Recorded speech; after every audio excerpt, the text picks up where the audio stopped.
Assalamualaikum sahabat hijrah yang dirahmati Allah subhanahu wa ta'ala.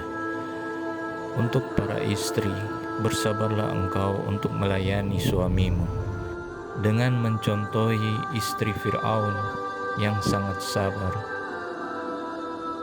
karena sesungguhnya Allah telah mempersiapkan surga untukmu. Marilah kita mendengar penjelasan singkat dari Ustadz Adi Hidayat. Yuk kita simak langsung. Assalamualaikum warahmatullahi wabarakatuh. Ustadz, saya seorang ibu rumah tangga, sudah menikah. Pasti sudah menikah karena antum ibu rumah tangga.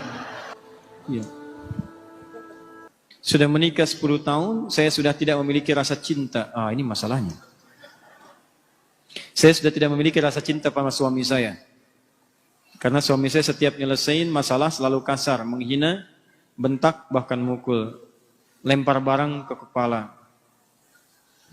Tiap bulan pasti ada. Bicara baik-baik dan senyum juga masih suka dibentak. Apakah saya berdosa jika saya sudah tidak mencintainya?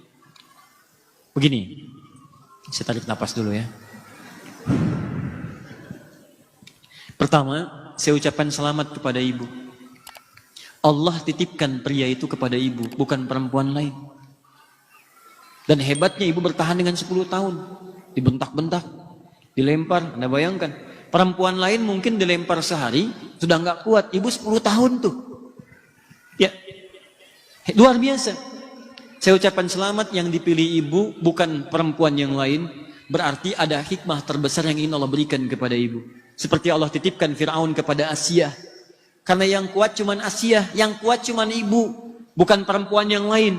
Karena itu dititipkan kepada ibu, karena ada nilai-nilai kemuliaan yang tidak ibu bayangkan sebelumnya. Pertama, teman-teman sekalian, perhatikan sini. Rumah tangga itu bagian dari dakwah. Bukan sekedar dakwah biasa, tapi bekal untuk mencari kemuliaan akhirat. Lihat sini. Rumah tangga itu sesungguhnya bekal berpartner, bekerja sama untuk mencari kemuliaan akhirat. Tapi banyak orang keliru kemudian menggunakan dan mengelola perangkat akhirat ini sehingga melihatnya hanya sekedar kebutuhan dunia saja.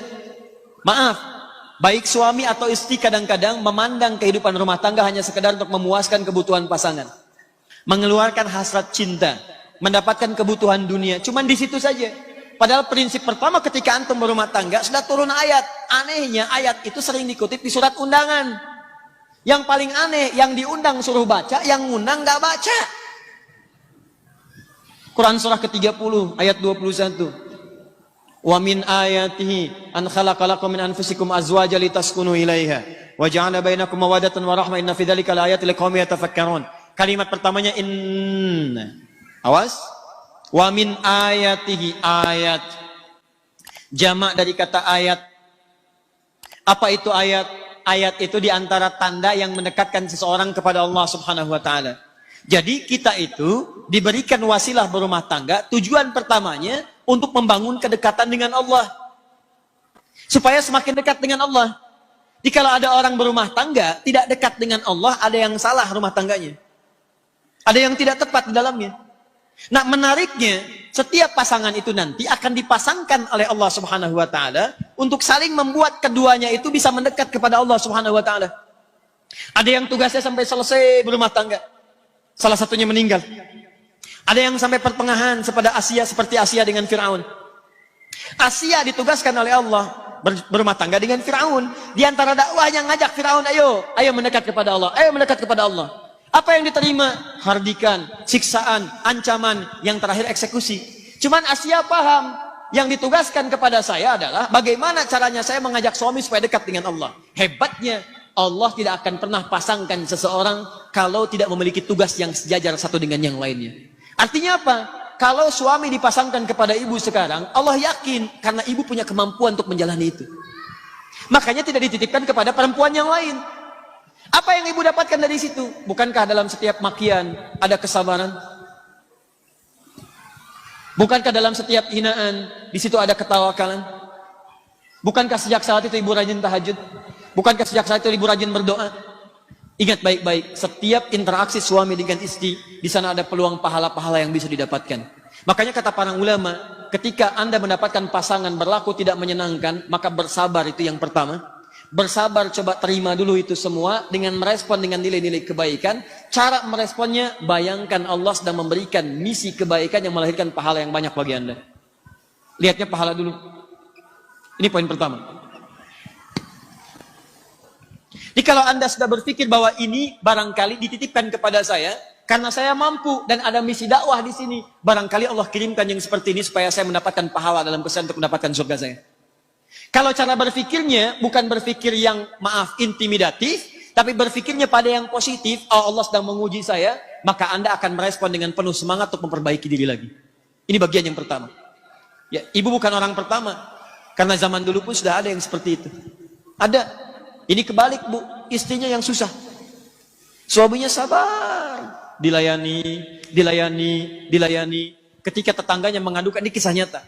Ketika tetangganya mengadukan, kenapa engkau bertahan dengan perempuan seperti itu? Dia kan gak baik. Langsung dia menyela. Akhil karim, berfikirlah yang mulia.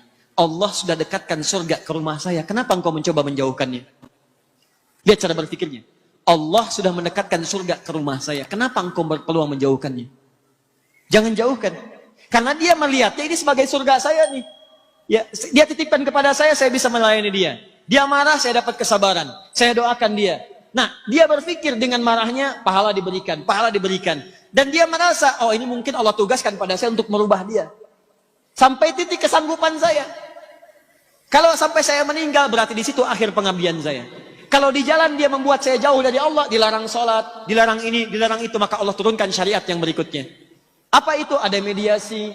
Quran surah ke-4 ayat 34. Komunikasi dulu. Kalau sudah kurang baik, coba berpisah sementara waktu untuk saling merenung. Kalau juga belum ada solusinya, kemudian beri pelajaran yang membuat mengerti. Ya, ketika tidak dimasakkan bagaimana responnya, ketika dipisahkan bagaimana responnya.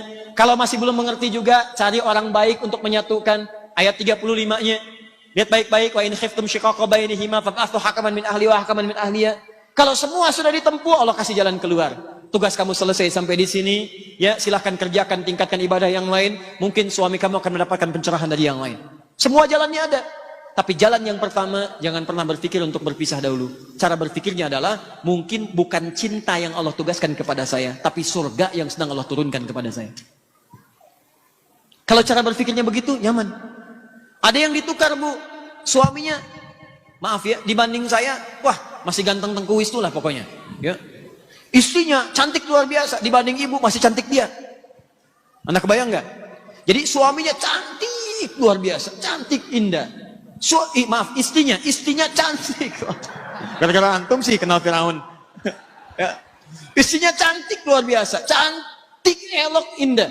Kalau ditatap wajah tidak berpaling, mata tidak berkedip. Suaminya dibanding saya masih ganteng tengguis tuh. Ya nggak usah pada diri sendiri, pokoknya jauh lah pokoknya. Anda tahu apa yang terjadi teman-teman? Tiba-tiba suaminya bertemu dengan istri sudah dandan tuh. Lihat cara berkehidupannya. Dia layani sepenuh hatinya, baik. Begitu melihat, bengong begini. Tiba-tiba istrinya berkata, sayang, kamu kenapa? Ya zauji, madzabik. Kamu kenapa? Kata suaminya, aku bersyukur Allah titipkan perempuan secantik engkau dalam kehidupanku. Sehingga aku tak mampu berpaling darimu. Masya Allah. Kata istrinya, sayang, kita berdua akan ke surga.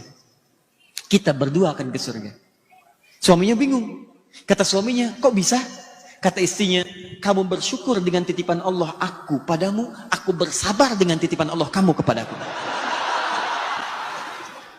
Tuh. Bahasanya enak ya? Walaupun nyelekit tapi enak. Gitu. Tapi nggak ada yang marah, ketawa keduanya gitu. Ketawa keduanya. Jadi barangkali dalam hal demikian pertama ibu melihat dari sisi ukhrawinya dulu. Ya, Asia bisa sabar, pelajari kisah Asia. Barangkali Allah titipkan dia kepada saya, mungkin untuk mendapatkan surga saya. Ibu bisa pilih itu, ibu berjuang. Kalau mungkin dalam perjuangan itu membahayakan secara fisik, mulai menyakiti fisik, mulai melukai, tidak mampu bertahan di situ, maka ulama memberikan jalan keluar. Baik ya, dari ayat-ayat Al-Quran yang diberikan. Apalagi kalau sudah mencegah untuk mendekat kepada Allah, maka hukum pernikahan nanti bisa turun. Dari mulai sunnah, kalau sudah berbahaya kepada fisik, terancam jadi makruh. Kalau sudah menjauhkan dari Allah atau nyawa terancam jadi haram hukumnya. Haram. Maka dalam agama nanti bahkan ada fasakh namanya. Fasakh itu dipisahkan oleh hakim. Dipisahkan. Ya, supaya mendapatkan kenyamanan tersendiri. Tapi di balik itu semua, sempurnakan dulu perjuangan ibu kepada Allah, sehingga nanti ketika ibu disoal di hari kiamat nanti, kenapa kamu begini? Ibu bisa menjawab, ya Allah, aku telah sabar menerima titipan darimu dengan perjuangan yang telah aku maksimalkan. Kalau itu belum bisa memasukkan aku ke dalam surgamu, maka boleh berikan syafaatmu dengan segala kesabaran yang telah aku berikan hanya untukmu. Paham ya? Baik. Nanti kalau besok-besok seperti itu lagi, dengan yang pelan, malam-malam ibu bangun. Caranya doakan. Sujud kepada Allah, doakan, minta. Ya Allah, engkau tidak titipkan suami ini kepada yang lain tapi kepada aku. Dan aku mau mengetahui bahwa engkau lebih sayang kepada hambamu dengan siapapun yang ada di muka bumi dan langit ini. Maka mohon dengan segenap sayangmu ya Allah, sentuh hatinya untuk berubah.